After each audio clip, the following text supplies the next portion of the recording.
All right, how you doing? My name is Coach Coop. I'm the AAU director for the Southwestern District. I'm also the head coach for Team Lex 2031 Future Squad. Here are my three things that parents should look at when going through the recruiting process. One is make sure that the school is somewhere where your kid will be comfortable. Also, you want to make sure the school is a good fit, not just athletically, but academically. The third thing is know their why they want to pursue playing at the next level, and that's going to help you when you find that fit. There's so many kids that jump into the AAU portal. But after live period, the floodgates, it's open. Want that overnight success, and a lot of times you have parents setting their kids up to fail. The goals and aspirations to play at UConn and LSU, but just don't have that work ethic or the drive. Just a false reality. Like, they don't want to listen. Not being able to let your kids fall down and get up and knock the dirt off of them, it's okay. A lot of parents and players don't really know what the work actually looks like. You know, it's all right to fail. That's what builds that toughness and that grit. I mean, they say ball is life, and they say that for a reason. Implement it into your daily lifestyle. But I do believe that you should be doing something related to your craft every day. You're doing the same as everybody else. How are you going to stand out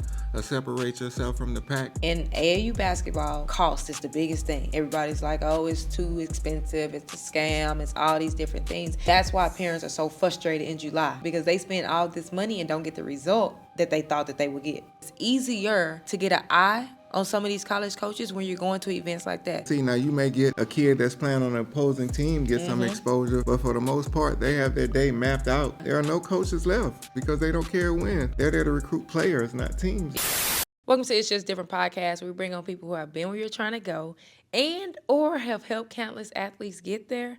I'm your host, Ashley Roberts, your favorite basketball coach who don't coach basketball teams. I'm just here to help the parents. I'm here to bring y'all information to help you navigate your athlete's journey. And we've been on this like AAU thing. You know, by the time this episode actually released, we may or may not have started AAU season. But I got another AAU director, and this man has been in the game for a long time. A lot of knowledge, a lot of expertise. Cool. What's going on? Not much, appreciate you having me. How you feeling today? I'm good. Enjoying life. You know, you have been in this game for a long time. Split second. How long have you been in the game? 27, almost 28 years. I feel like, is that more than, no, Joey probably been in the game longer. Yeah, Joey. Yeah, he definitely has been. Joey's my OG. Yeah, I should say definitely. When I came in from Louisiana, he was one of the people that opened the doors and helped expose me to the tournament world, him and Kenny Yates and stuff like that. Yeah, Back when those guys came from running Texas Express and winning AAU national championships, now it's world championships. Yep. Those were my OGs when I came out here. And we talking Joey Simmons. Make sure y'all check out his episode after you listen to this one. But could we start this podcast off with what's different? I think the game of basketball is different, whether good or bad. What would you say is different now versus back then? And back then could be just 2-3 years ago. One of the main things I see now is the commitment level. Yeah. A lot of people want overnight success, but they're not willing to go through like the trials and tribulations that actually help kids grow and develop on and off the court. Yeah. Because especially on the girls' side, most won't be playing past 30, even with professional careers. So once that ball stops bouncing, you want them to have the life and social skills where they could be productive in the real world. Yeah. Now, you said basically 30 years. I'm going with 30 years. What got you into starting a girls' basketball program? Well, just to run back my history, how I got involved with coaching.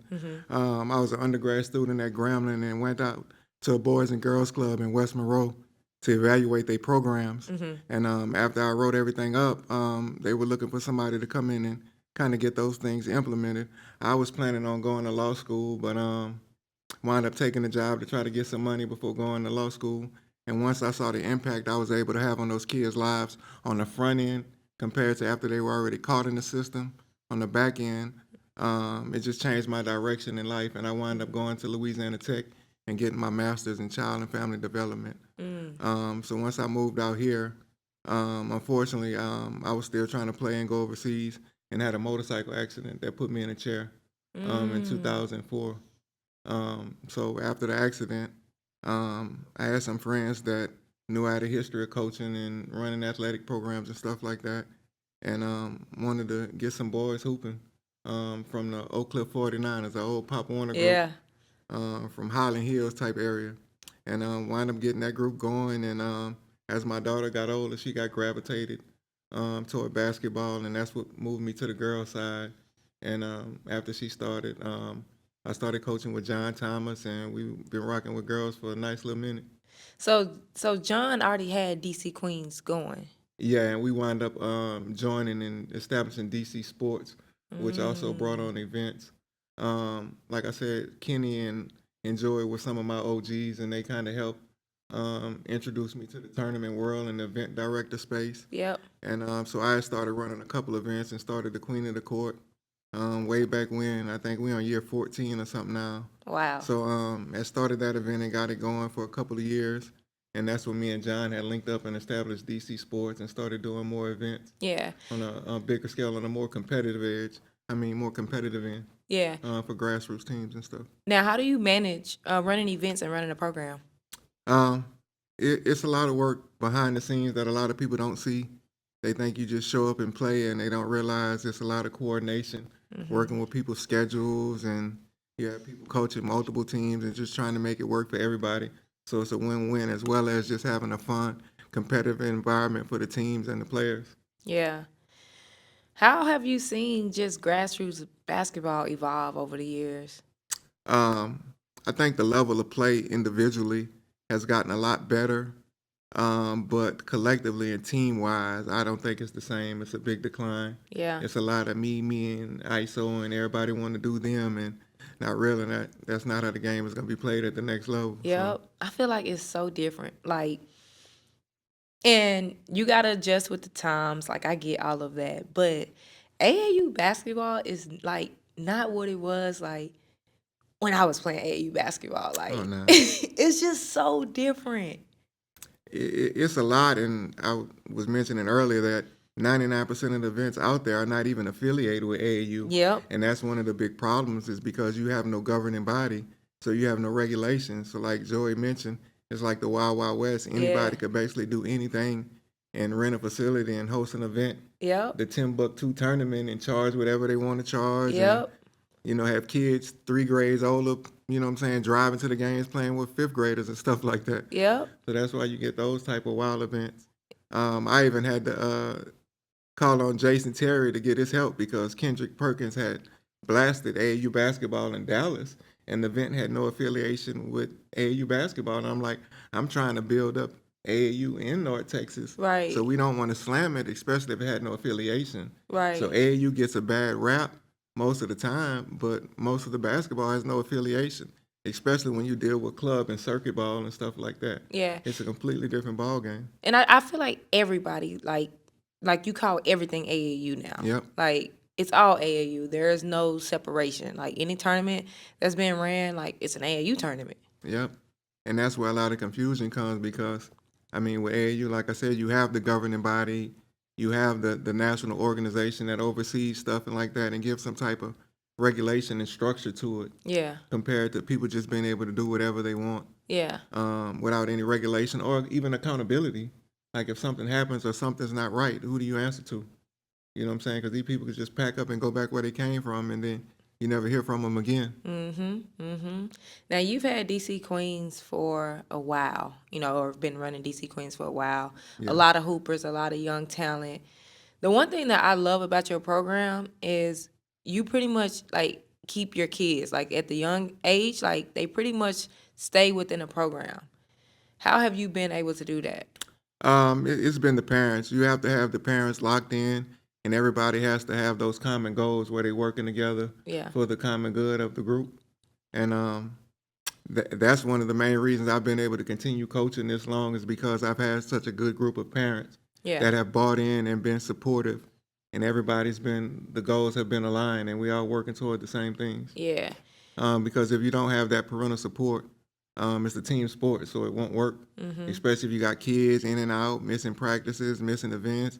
It's hard to be successful or productive if everybody's not bought in or on the same page. Yeah. First off, congratulations for taking the first step. That first step is listening to this episode. But you need a little bit more. You're looking for a community. Like you're itching for the information. It's one thing to get all of this free information, but you need to be inside a community. I have a community, the different community that is for girls basketball players, parents. We meet bi-weekly. There's monthly drops into the community. You get to ask me questions, and more importantly, the parents get to celebrate with each other. Who wouldn't want some motivation, some celebration along this journey? Join the different community. The link is below. The link is in the description. The link is wherever you're listening to this. Come on and join us and get in the community. Now, have you do you typically run into issues where you get these kids, because you got like you have some hoopers, like where you get these kids and then once they get into freshman or sophomore, whatever, they're leaving and going to a different program. Like in the past, have you had that issue? Yeah, I ran into it before, and that was one of the reasons that affected me going ahead and moving my 2031 group under the Team Lex program, just to give them more exposure and better opportunities moving forward. Yeah.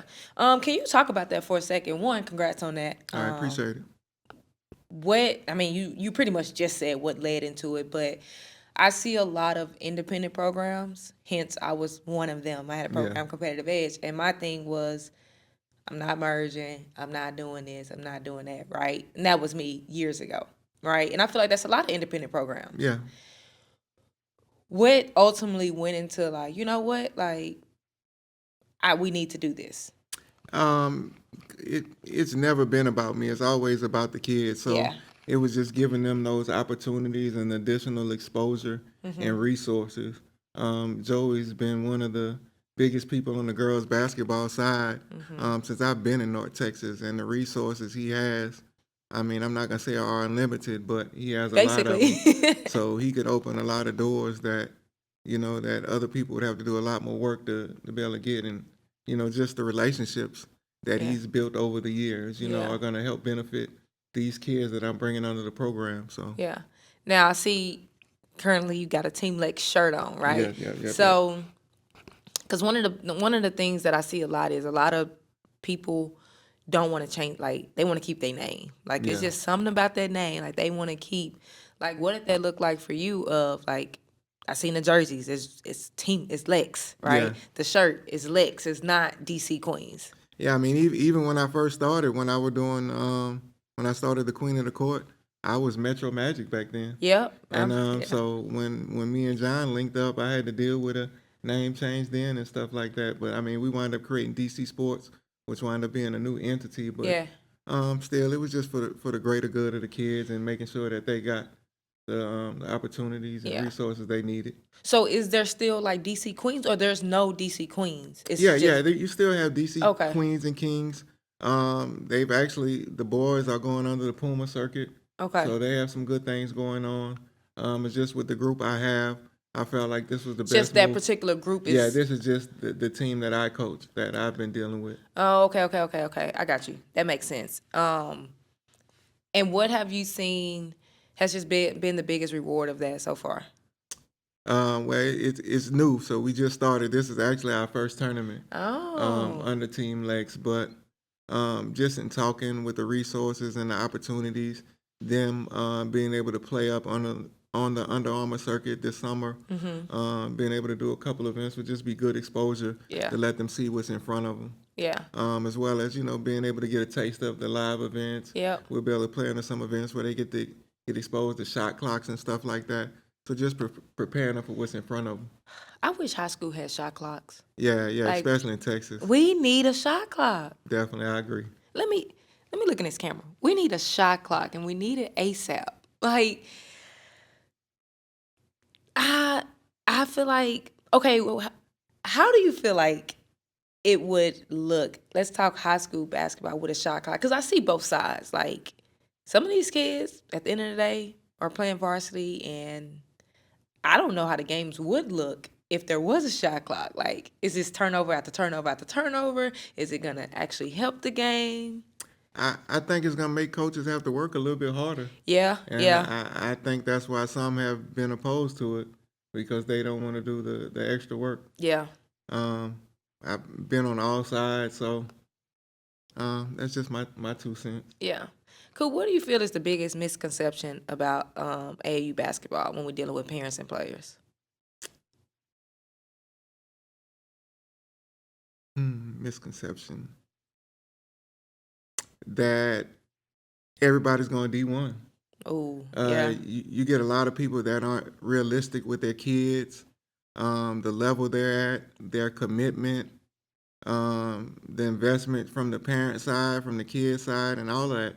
And a lot of times you have parents setting their kids up to fail because they have the goals and aspirations to play at UConn and LSU, but they have I'm not even going to say a Juco work ethic because a lot of the kids, just don't have that work ethic or the drive or doing what needs to be done to make it and be successful at the next level. Because you not only don't want to just make it to school, you want to be able to play and be productive, not just sitting on the sideline and watching. Yeah. Because it's a lot of work. It's a full-time job. Yeah, and I think it's a lot that goes into that. Like, I feel like you got some parents that just don't know. Like, they go off of what they see on TV, right? You're going to see the UConns and the Texas and the Baylor. Like, you see that. You're not going to see South Plains product. You're not going to see South Plains on TV. You're not going to see, I don't know, a lower level Division I. You're not going to see some of these schools. So I feel like a lot of parents, they don't really know, right? Yeah.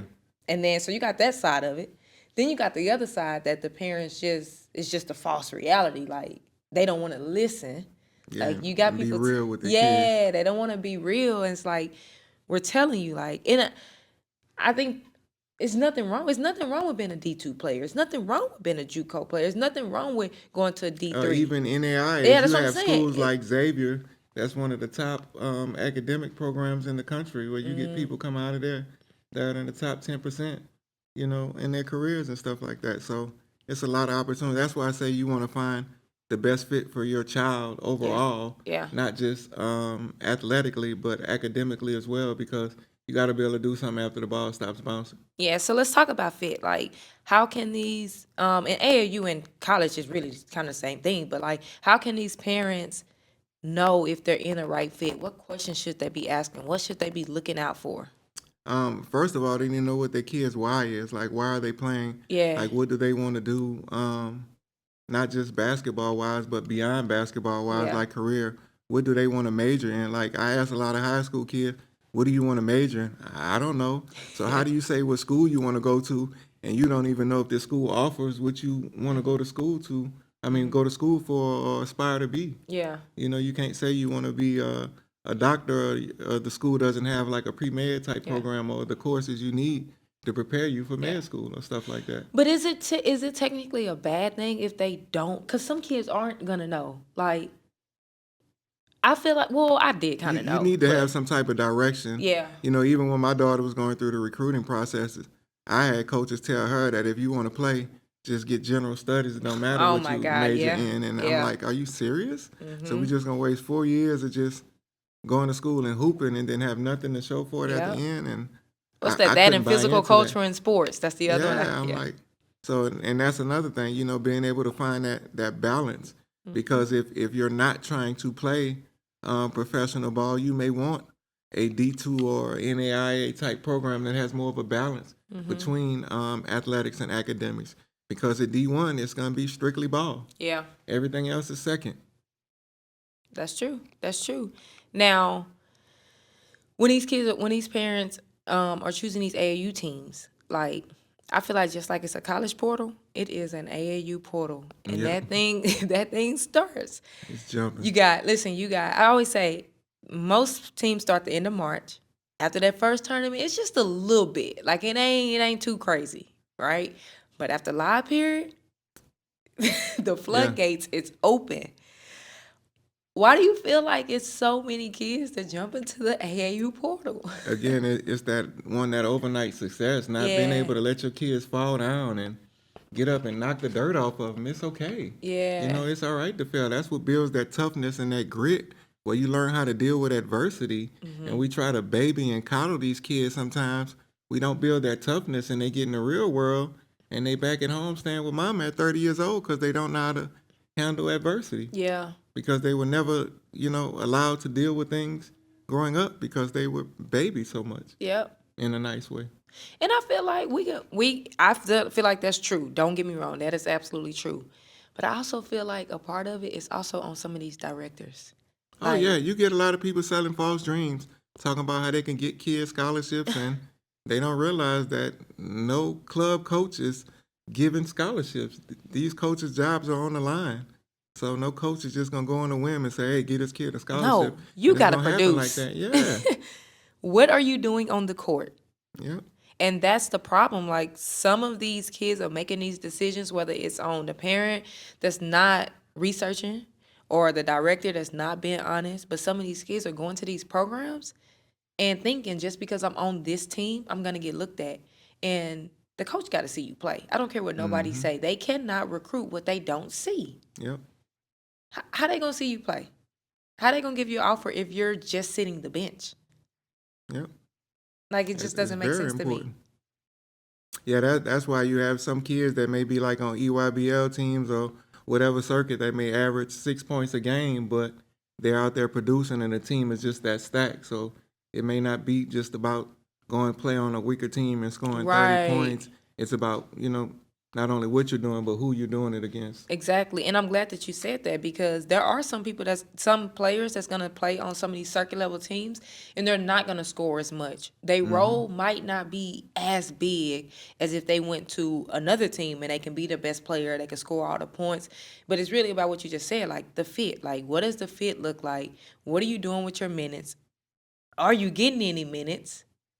Because, like you said, you might have 6 points, but you also might have some rebounds. You also might have all these different things, and you're playing high level competition versus going and scoring 20, and you ain't playing nobody. Yeah, and that's one of the things I try to tell my kids, that coaches aren't recruiting teams, they're recruiting players to fit roles in their system. So it's not going to be about scoring, it's going to be about your IQ. Yeah. Can you make plays? Or, whatever your specialty is going to be. If you're going to be a shooter, you got to shoot at a high level. If you're going to be a stopper, you got to be able to lock people down 94 feet. You know what I'm saying? Whatever your role is going to be, you got to be able to do it at a high level so you can fit that role and fit their system. Yeah, that's a fact.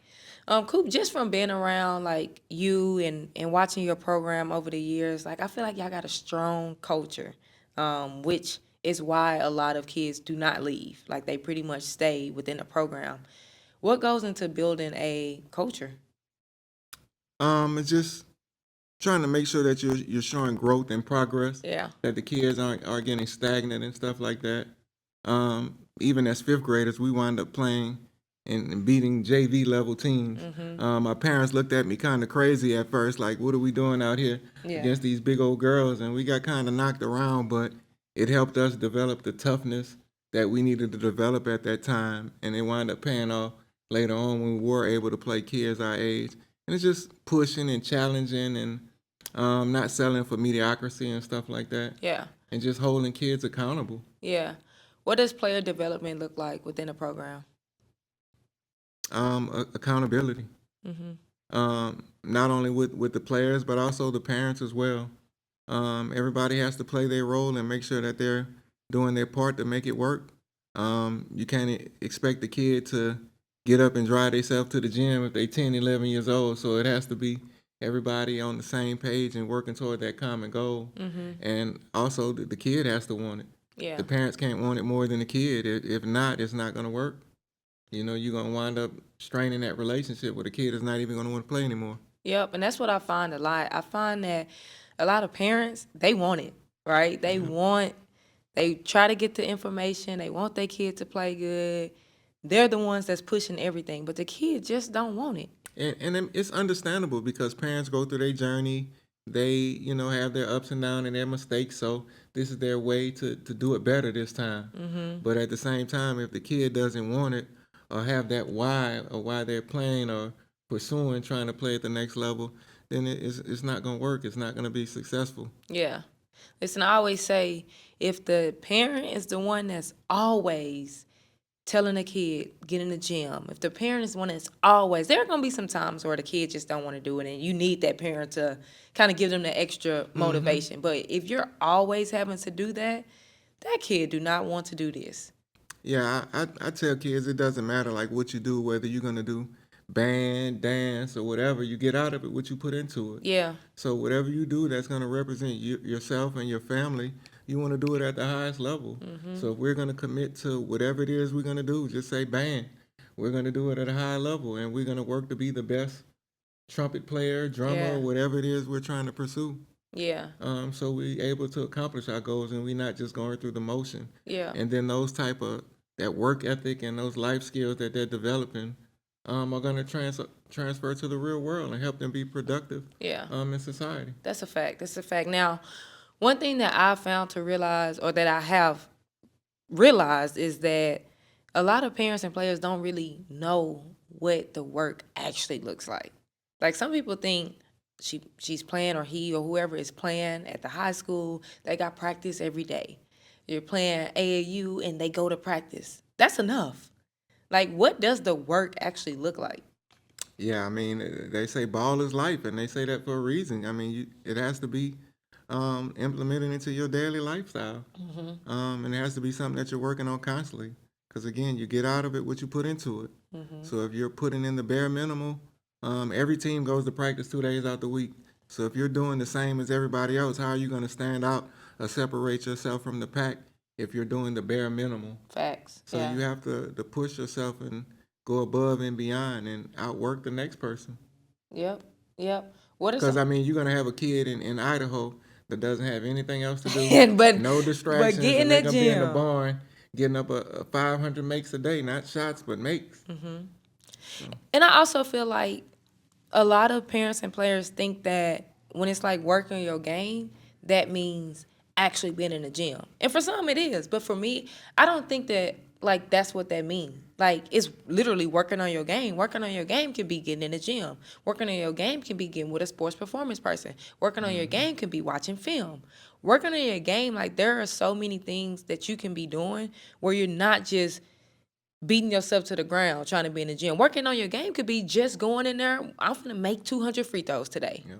Like, it's finding that balance and understanding what you need to work on. Like, by no means, I don't think, in my opinion, that kids should be going to the gym and having these 2-hour just hardcore workouts every single day. No, you're going to run yourself into the ground. But I do believe that you should be doing something related to your craft every day. Yep. Like, you got to figure out what that is. Again, whether that's film, whether that's Speed and agility. Whether that's actually getting in the gym. Like, you should be doing something. Sometimes that might be 15 minutes that day. Sometimes you in the gym for an hour. Like, having a schedule and having somebody to help you with that, because you have to be working on your game. Yeah, discipline and consistency are very important. Yeah, you got to be consistent, for sure. What are some mistakes that parents and players make while navigating this journey? Ooh. Falling for the fool's gold. Yeah. Letting people wave names and titles and stuff in front of their face without actually doing their homework and finding that right fit for their kid, and also recognizing where their kid is at and where they need to play at. Like with Joy's interview, they talked about the level kids are aspiring to play on and putting those kids in front of the right people. If you have a kid that's a D2 NAIA level kid, but you trying to put them on this higher stage where they're not really ready for that level, you're almost setting them up to fail. So you got to be realistic with the level that those kids are at and put them in front of the right people. Yeah. So they have a better chance of being successful. Yeah, and I think that is one of the biggest things, because everybody wants to go to all the big tournaments, right? And I use Ray's event a lot. She's balling. The Blueprint, that's in July. I don't understand why more teams don't go to that. That is a live period event that has 4 courts. Literally, it's 4 courts. And I go every year. And it's coaches that's packed. Of course, some of those coaches are going to watch certain players, but guess what? They're there. You're playing against those, so Yes, you're going to get that same visibility. And they're there all day. So even if whoever they're watching is done, they're going to sit on somebody's court. I see it every single year because there's only 4. It's not like they have to go search for courts. it's so easy, or I don't want to say so. It's so easy. It's easier to get an eye on some of these college coaches when you're going to events like that. When you talk Super 64, like I personally don't think that Super 64 is what it used to be, but that's okay. Well, one of the Like challenges is it's so spread out. So it is you have coaches spread out all over the everywhere. place, and it just makes it harder to get seen compared to, like you say, a more intimate type setting. Yes, yes. Like when you go to and I think like last year Super 64 had more D2s, D3s at that event. They still had some D1s there, but they had a lot of those teams at that event, and it's like some kids would have gotten the perfect opportunity if they went there instead of going to Run for the The Roses or something Roses like or that, and going playing on court to 86, way in the back against Team Timbuktu and stuff. and like you have to go with what makes sense. And a lot of parents and players don't want to face that reality. Where it's like, if you're going to spend, I feel like in AAU basketball, cost is the biggest thing. Everybody's like, oh, it's too expensive. It's a scam. It's all these different things. But if you're going to spend all this money when you go into all these tournaments out of state, it's not just the registration fee, but you got hotel, you got flight, you got all these different things. And to me, that's why parents are so frustrated in July, because they spend all this money and don't get the result that they thought that they would get. Yeah, and a lot of them don't realize how the recruitment process works as well. They think you're just going to show up to a tournament and coaches are going to see you. Coaches have a list, They got a of list before they kids who step they're going to foot. see. They know that we're going to watch the first half of this game on this court. The second half of game number 2, we're going to watch these two teams play, and they already got that stuff set where they know who they're going to see. Now, you may get a kid that's playing on an opposing team get some exposure, but for the most part, they have their day mapped out. That's why a lot of the times on Sundays, when you're playing the championship games, all the coaches are going to the next event. Yep. Because they've already seen who they need to see. Yep. And they have a whole nother list of kids that they're trying to see at the next event. So they're moving on. Yep. So a lot of the times, they don't even care who wins these big tournaments. At all. They can care less. Sunday, the gym is empty at 4:30. Yeah. There are no coaches left because they don't care who wins. They're there to recruit players, not teams. Yep. Again. They see who they need to see, and that's it. And that's why I always say that relationships matter. The one thing that I felt that I had when I had a program, my program was Competitive Edge, I had strong relationships. So I was very intentional when we played in things. When we went to New Orleans, that's when, New Orleans was New Orleans. Yeah. Right? I had those relationships. My 16s in their pool was Essence EYBL, Missouri Phenom EYBL, and Team Takeover. So I'm going to put you in the position, and I knew the coaches was going to be watching those kids. It's up to you to perform. And a lot of my kids got looks off of that. Like, as you said, like if you're playing against some of these teams now, it's becoming hard to do that in live period because a lot of the circuits are taking all the stops. Yeah. This year, Nike, or this past season, Nike had all 4 stops. So there was no way that you could play a Nike team during live period. Adidas had a spot open, and I think Under Armour. But in my opinion, they're going to follow. Yeah. They're going to do the same thing. So it is going to make it harder for some of these independent teams to play some of these top teams. Yeah. Well, that's, one of the benefits of the newer circuits that they have, like the Select Power 40, 24 and P24. Select 40 and stuff like that, that'll give those teams some good looks. Yeah, and I've been to Select 40 events. The coaches are there. Yeah. First of all, I appreciate you. I appreciate you for tuning into this episode, but I need you to do me a big favor. I need you to hit the subscribe button. I want this podcast to go out to everybody that has an athlete playing sports, okay? Hit that subscribe button, go ahead and tap that like button, and let's get back to the episode. Now, the only one, and I personally need to do some more research so y'all don't come at me in these comments, but I need to figure out, like, what is Puma going to look like? Are coaches actually going to go on the Puma circuit? Like, I don't know. I mean, you have a lot of new shoe companies, even like New Balance now and stuff like that are doing circuits and stuff. So, I mean, you have all these live periods going on at the same time. So how they gonna get to all these events? I have no idea. It's almost, again, it was already hard last year. So now you're adding more circuits. And at the end of the day, I haven't seen what's on Puma circuit. So again, don't come at me in these comments. But unless you got some players that's gonna draw the attention, I don't know. I don't see how you're gonna get so many coaches over there when they already have to battle the events that they currently have. And then it's already 10 times harder for the high school kids already because of the transfer portal. It's basically watering it down. Just like, when you get to the spring and the summer, most tournament weekends, you're going to have 9, 10 tournaments going on At the same time. that are fighting for the same team. So, especially on the grassroots sides where Yeah. you may not have as many third or fourth grade teams. Yeah. You may have 2 here, 2 over here, 1 over here. And instead of being able to get 7 or 8 in one event, they're spread out, and a lot of times those events fall through and they don't make, and now those kids are stuck with nowhere to play, or they're having to play 2 grades up. Yeah. You know what I'm saying? What puts them at a disadvantage. Yeah, so many especially with the events. younger kids, because every year makes a huge difference. Yeah. And a lot of people don't realize how big 1 year makes when you're dealing with grassroots like 3rd, 4th, 5th, and 6th grade kids. Once you get to middle school, it kind of levels out, I think. But especially like elementary age, every year makes a huge difference. Yeah. Like if you were to put a 5th grade team against us, it would be trouble. Yeah.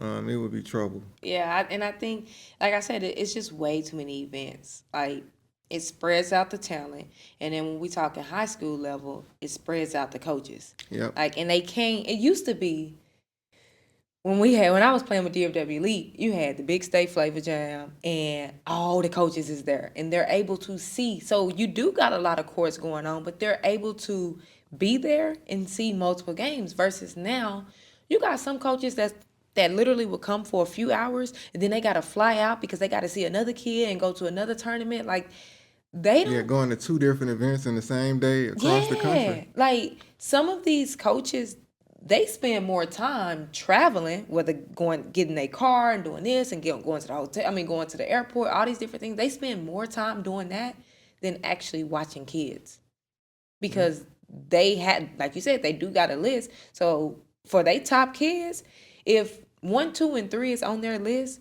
and 1 is in Nike, 2 is in Adidas, and 3 is somewhere else, they're gonna try to get to those 3, and it makes it hard. Yeah, and with the transfer portal, especially on the boys' side, it's several schools that aren't even recruiting high school kids anymore. Boys and girls. Like, and Joey actually talked about this a little bit. I've seen this a lot, especially in April. In April, it's still college coaches out. Don't get me wrong. College coaches are coming, but it's not as many because guess what? They're hosting visits from the kids in the portal. They're hosting visits. So the transfer portal definitely hurts high school kids. And you also got the new Juco rule. Yep. So they coming in with a full 4 years of eligibility. What's your thoughts on that? I think it hurts because you're getting kids 24, 25 years old still playing college basketball. Yeah. You know what I'm saying? They may get a medical year, and then, you had kids with COVID years. That's why you got these 25, 26-year-old, I don't want to pick on shallow Deion son, but 25. Yeah. You know what I'm saying? And just finished playing college basketball. One of the big quarterbacks, 26 years old. That's crazy to be playing college ball at that age. Every now and then you will hear about maybe somebody that went military or played pro baseball or something like that, and then came back to football or whatever other sport. But, you got people that are actually involved in these sports for 7, 8 years. Yeah. I just think it's crazy. I'm glad some of them are getting master's degrees in I was this going to time. say, at this point, like, But you should PhD, be me. on your doctorate by Yeah. now. You done been in school 7, 8 years. Yeah. So with the new Juco rule, I don't want to say I'm for it or against it, right? Like, I do love the fact that it helps get some, because Juco still has a stigma. Like, people still, no matter what, still feel like they too good for Juco. It's for people with bad grades, yada, yada, yada. So I feel like with the new Juco rule, it helps ease the mind of some of these kids and these parents, where they feel like, okay, if I do go Juco, I still get to come out of there as a freshman, right? But at the same time, it's like, you have played 2 years of college basketball. Like, should you come out as a freshman? Yeah, I think it's almost going to become like the new prep school. Yeah, yeah. Instead of kids looking at going to like Oak Hill type schools and stuff They'll like just go that. JUCO. The JUCOs will be the new prep schools. And with that, it's just such a disparity between some JUCOs from the programs, facilities, meal plans, resources, and all that. You just got to know what you're getting yourself into. Yeah, and I feel like it depends on the JUCO you're going to, right? Like there are some JUCOs that are nicer than some D1s. Mm-hmm. Like there are some JUCOs, and a lot of people don't know that. Like I've been to some D1 campuses, and I've been on some JUCO campuses, and I'm like, shoot, they campuses, they dorms look better than these dorms, Yep. right? And now on the flip side, there are some JUCOs where it's just like, Roach infested. what's going on here, right? But again, it goes back to the research. Like parents, I need you to do some research on some of these JUCOs. I am a JUCO product. Before I went to the University of Texas, I went to South Plains Junior College. And I too, and my parents as well, was not educated on JUCO. Yeah. You know, and I do feel like JUCO is different now than it was. But like, only reason I went to South Plains is because Cheryl Swoops went there. Yeah. Like, I was not trying to hear JUCO. Coach Mudd, R.I.P. Coach Mudd, was the one that told me, like, Ash Mama, I think you should go JUCO because I had torn my ACL. Mm-hmm. There wasn't no transfer portal. Yeah. And I knew I could be in the Big 12. So he was telling me, like, go JUCO. And at first, I wasn't trying to hear it. Like, I graduated top 10% of my class. Like, a few months ago, I was on the phone with Baylor. Like, Yeah. I'm not going JUCO. But it was one of the best decisions I could have made. Yeah, because it allowed you the time to recover Absolutely. and get right before just throwing yourself out there to the wolves. Absolutely. And, taking the chance of making it worse. Yep. And what I thought JUCO was easy. It's a bunch of dogs in there that all want the same thing, and that's to get out and to level up. Yep. So it was a whole new level. Like high school to JUCO was two different levels. Like, and that me going JUCO prepared me to be ready for Texas, which was a whole new level. But I can only imagine of how that would have looked for me if I went from high school to there. Yeah, it's a lot tougher because you don't have the resources. You may not have as nice facilities, so it's Yeah. going to show who really wants it. Facts. You know what I'm saying? So just having that grit and that adversity is going to make those kids tougher and let them see if they really want it. Yeah. This adversity is going to help you get to that next level. I agree. Coop, do you feel like if you're good enough, they'll find you? To some extent, like I said, when you enjoy what we're talking, putting those kids in the right places in front of the right people has a lot to do with it. Absolutely. Because there's a lot of kids that fall through the cracks every year. Because they're not in the right situation. Yep. They on the wrong team. They're not in the right event. You're going to. And it's unfortunate. It's very unfortunate. But if you are not around the right people, if you're not, because sometimes you can play in the right event. You Yeah. can still go play in a Super 64 or whatever and still not get any looks. Because it's just too many kids, not enough coaches, and not enough time. So, like, I feel like there's an accumulation of things that allows you to be found. I know a ton of 2025s right now who some of them are Division I players, but they didn't put themselves in the right situation, and they were done with AAU. So now it's about trying to send out film. But guess what? These coaches still want to see you.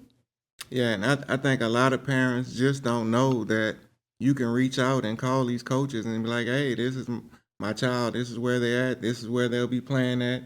Here's some brief footage. If you want to see more, we can get you more. But just to put them out there so these coaches know who they are. Call these coaches. Yeah, and it's free. It doesn't cost anything. You even have databases that are available that are updated like every year with the current coaches list because you have a lot of movement in the coaches world. But they'll have databases that'll have all that stuff up to date where you can reach out and contact every D2 or every school that offers criminal justice or every school that, that way you're finding that right fit for your child. But just being able to reach out and sell your kid because at the end of the day, you're trying to sell a product to these schools. Yeah. And just being able to market your child like you would any other product that you're trying to sell. I love it. As we wrap up, what advice would you give to parents that's helping? What advice would you give to parents to help as they navigate their athlete's journey? Keep it real and have those tough conversations. don't be afraid to tell your kid, what their weaknesses are. What are some things they have to get better at, and where they at, so they know exactly what they're dealing with. So they know what they're facing and what works ahead of them, and what they need to do to be able to get to the next level. But if you sugarcoat and point fingers and blame and do all that type stuff, you're really setting them up for failure because you're not being realistic with them or holding them accountable for where they're at and what they need to be doing. Yeah. Coop, there is a 2026. This is her last AAU season. And she's nervous. She's hoping that she gets the offers that she deserves. And she just needs some advice. Can you talk in that camera and talk to that 2026? Know your why, and what you're trying to do, not just athletically, but academically. And try to find that best fit for you. Reach out to those schools, like Joey said, a list of 10 to 15 schools that offer your major, and that have the level that you're projected to be able to play at. And reach out, send film, contact them. And if they don't work, you move on to the next 10. And if they don't work, you move on to the next 10. And then you keep doing that until you're able to find that fit. And I promise you'll be able to find somewhere, because it's a lot of schools in August still looking for kids to fill rosters. And parents, you need a community. You need to be in a community where you can ask questions anytime you want. You can get these bi-weekly calls. You can get these quarterly calls with guests. You need to be in a community, and that community is the different community. Hit the link in the description so you can learn about the community. I have enjoyed this. Appreciate it. I enjoyed it. I knew I would. Salute to Thank you. Like, you've been in the game. You honestly could have stopped this a long time ago. What keeps you going in the game? Just curious. Everybody has a purpose in life, and after my accident, I was going 130 when I had a motorcycle accident. 130? Yeah, given a 5% chance to live. So You was just having fun. young and dumb. But just given that second chance to still be able to do the things I enjoy doing and being able to impact kids' lives, I knew I was left here for a reason. So I just want to try to have a positive impact on as many kids' lives as I can while I still can. Yeah. How many more?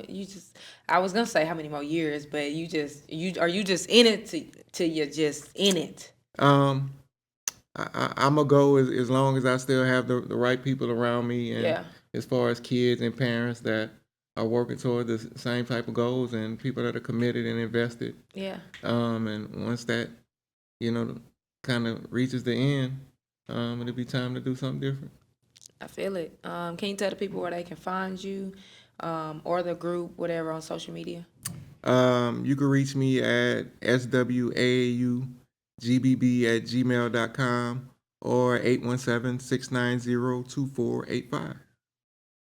And he runs a lot of events. So are the events on, what's the social? Because you got a lot of grassroots events that these people need to know about. Yeah, you can go to the Southwestern AAU Instagram page, and they'll have most of the events listed there, as well as our exposure event site. Got it. I'll make sure I put Elite that. Grassroots. I'll put that in the descriptions. And yeah, we got one of the longest running girls basketball tournaments coming up early April, the Queen of the Court. Yeah. April 5th and 6th, and we've actually brought in the boys, so it'll be the Queen and King of the Court. I love it. April 5th and 6th. Yep. Make sure y'all check it DeSoto, out. Texas. So y'all come down south and get that work. I love it. Man, make sure y'all follow the podcast. Subscribe on YouTube. Follow on Apple, Spotify. Hit the like button. I need you to hit the like button. I need you to subscribe, because I need every parent to get this information. You're listening, so you're getting this information. Don't be selfish. Share this episode with another parent. And if you've been watching for this long, you already know what I'm going to say. If you're not following the page on Instagram, I don't know what you're doing. Follow the page. It's just different pod.